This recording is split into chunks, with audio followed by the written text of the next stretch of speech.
bienvenidos a todos los amantes de las ciencias sociales. En este video te vamos a ofrecer conocimientos básicos del área de historia del Perú, exactamente, ¿no? En ese tema vamos a hablar acerca del oncenio de Leguía, ¿no? Hay que tener en consideración que vamos a hablar de la segunda etapa del gobierno de Leguía, ¿no? Ahora, esta etapa comprende entre los años 1919, y el año 1930. Ahora, dentro de su gobierno se denominó Patria Nueva, puesto que estamos hablando de un periodo en el cual se pudo distinguir de la República Aristocrática. ¿Está bien?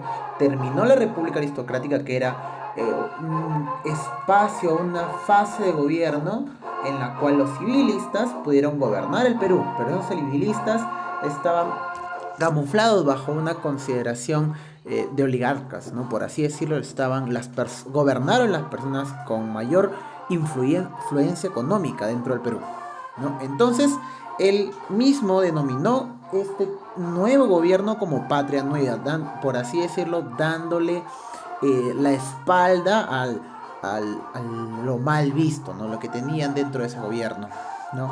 Ahora, se supone que estaba bajo una condición de, por así decirlo, una condición muy opuesta al militarismo, ¿no? Sin embargo, hay que tener en consideración que Leguía entró al gobierno dentro de una condición de poder, ¿no? De toma de poder, puesto que entró con el apoyo de las Fuerzas Armadas, ¿no? Y se le consideró como una dictadura cívica, puesto que favoreció los capitales norteamericanos, ¿no? Ya que en esos momentos teníamos bastante influencia británica. A ver, como estaba mencionando, ¿no? Augusto B. Leguía estaba teniendo diferentes oposiciones bajo esta condición de ganar las elecciones, ¿no? Y él mismo se dio un autogolpe y también promulgó una nueva constitución política. Se llamó la Constitución Política de 1920, no teniendo en consideración que hasta ese entonces los gobernantes solo podían estar 4 años, ¿no? Sin embargo, bajo ese tipo de nueva, por así decirlo, cambio de la Constitución, y hacia adelante los gobernantes ahora están en el poder 5 años, ¿no? Como les estaba mencionando, se hicieron unas modificaciones a la Constitución, dándole la oportunidad a Leguía de que pudiera estar más tiempo dentro del poder, ¿no? Eso hay que tenerlo muy en consideración, porque lo que él mencionaba era que necesitaba tiempo para poder darle una nueva imagen al Perú, ¿no? Una nueva imagen para el concepto de los inversionistas. Y sí que los tuvo, ¿no? Y hoy vamos a hablar quiénes fueron esos inversionistas dentro de un momento. A ver, ¿qué características tuvo estos 11 años dentro del poder? Estaba sujeta a un régimen autoritario donde se modernizaba el material del Perú, ¿no? Y tenía una economía capitalista, ¿no? Que era el sistema, por así decirlo, económico y político de los Estados Unidos, ¿no? Nosotros dependíamos de Inglaterra y ahora pasamos a depender de Estados Unidos, ¿no? Ahora, hubieron reformas constitucionales, ¿no? Pero no se cumplió con las mejoras laborales, ¿no? Y hubieron modificaciones en el año 1923 y en el año 1927 hacia la Constitución Política del Perú, que a su vez a él le permitieron reelecciones, ¿no? No se respetaron derechos constitucionales, digamos que lo que estamos viviendo ahora, que es la libertad de prensa, la libertad de expresión, la libertad de reunión, no se respetaba dentro de ese espacio, ¿no?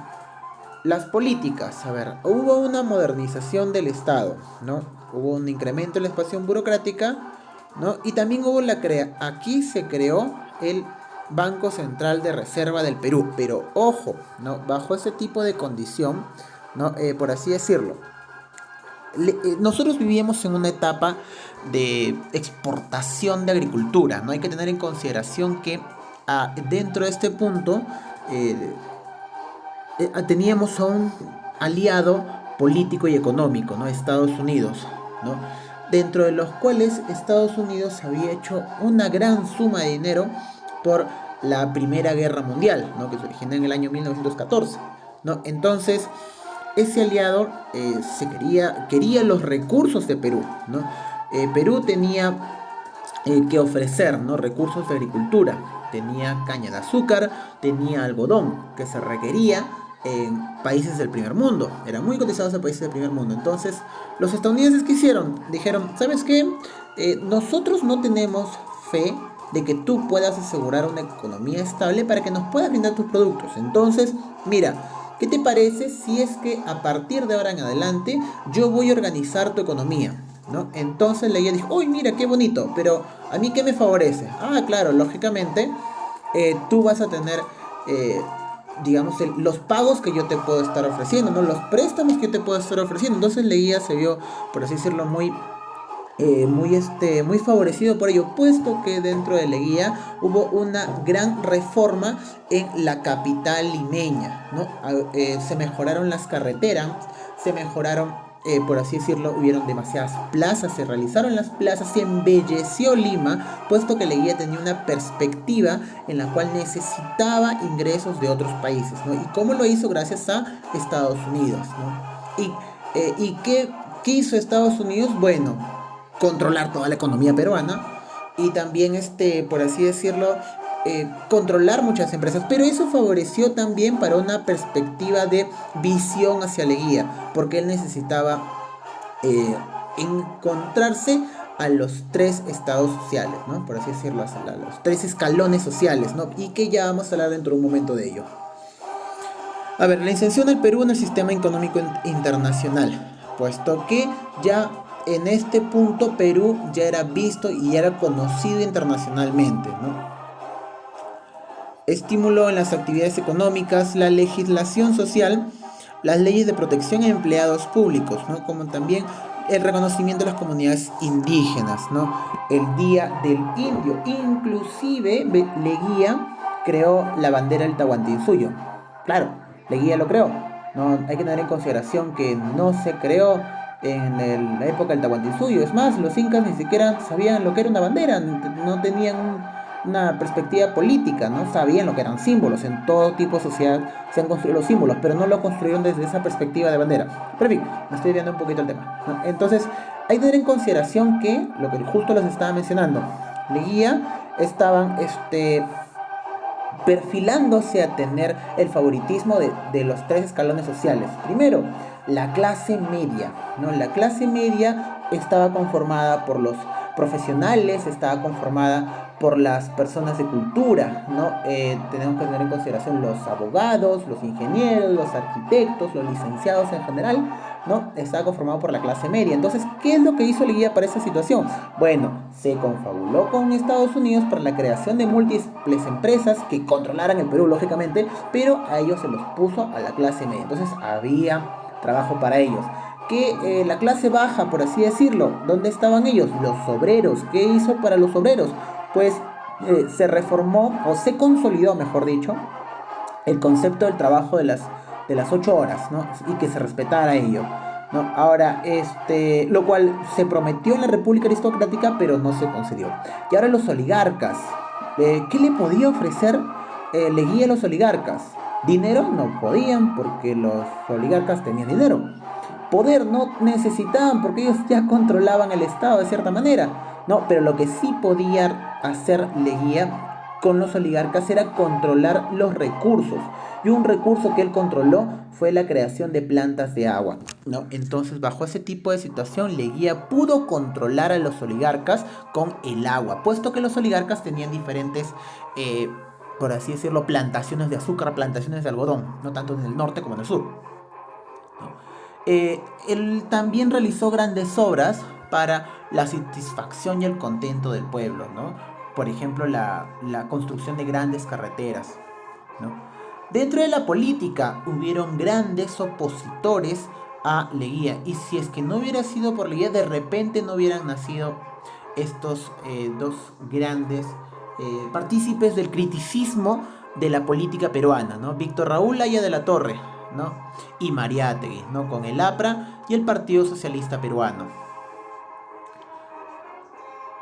En la política internacional, ¿no? Se modernizó el concepto de las Fuerzas Armadas, y ahora acá se le viene la perspectiva de entreguismo que tenía Leguía, puesto que, ¿no?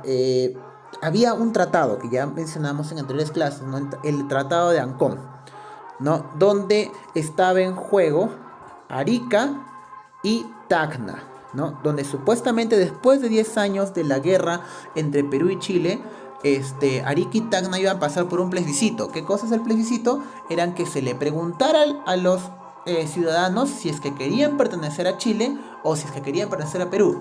Ya habían pasado más de 20 años de la guerra y nadie decía absolutamente nada. ¿Y qué pasó con Leguía? Pues Leguía dijo, ¿sabes qué? Tacna para mí y Arica para ti, ¿no? Y así se realizó un nuevo tratado, el Tratado de Lima. Por el sur, por así decirlo, Leguía entregó Arica a los chilenos, ¿no? Se dice que hay diferentes tipos de investigaciones en las cuales Leguía recibió, por así decirlo, unos cuantos dolariños, ¿no? ¿Cuántos? En realidad, como 10 millones de dólares, ¿no? Por ese tipo de situación, ¿no? Entonces estamos considerando de que hubo una gran corrupción dentro del gobierno de Leguía. Ahora, otra condición, por el norte, ¿qué fue lo que pasó por el norte? Entonces, Estados Unidos le había quitado parte de su territorio a Colombia, ¿no? Y para formar un puente dentro de las conexiones que tenía Estados Unidos con Sudamérica. Y a ese puente se le llamó más adelante Panamá. Entonces, Estados Unidos le debía cierto territorio a Colombia. Y entonces Estados Unidos le dijo a Leguía, oye, ¿sabes qué? Leguía, entrégale esa cierta parte de, por así decirlo, en el norte a Colombia.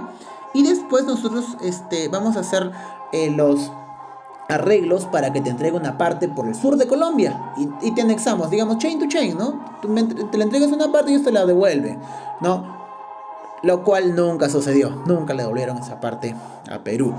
Y entonces Perú cedió territorios tanto por el norte y por el sur, ¿no? Que es una condición en la cual hasta por un pequeño pueblo se han ido a guerra, ¿no? Hasta por un árbol, ¿no? Corea del Norte y Corea del Sur se han ido a guerra, ¿no?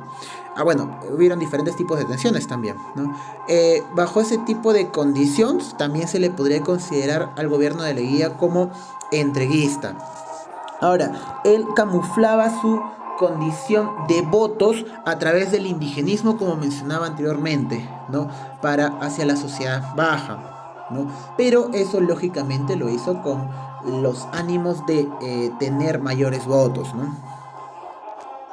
La caída de Leguía. A ver, Leguía, lastimosamente, como estaba bajo la protección de Estados Unidos, en el año del 1929 hubo una gran crisis económica llamada el crack de 1999 que, por así decirlo, destruyó, ¿no?, las posibilidades que tenía Leguía con Estados Unidos, ¿no? Entonces, Estados Unidos fuera de Perú, las empresas fuera de Perú, ¿no? Entonces hizo que perdiera poder con los oligarcas, ¿no? Y ahora ellos tenían el dominio político, y la clase media perdiera trabajo, ¿no? Y como ya no había trabajo, ya no había cómo ofrecerle, digamos, los recursos a la clase baja. Y entonces vinieron muchas protestas bajo ese tipo de situación. Y fue un comandante, Miguel Sánchez Cerro, quien aprovechó esta situación para hacer un golpe de estado a Leguía, ¿no? Y, por así decirlo, recuperar la independencia que se tenía, que no se tenía hasta ese momento. ¿Y qué pasó con Leguía?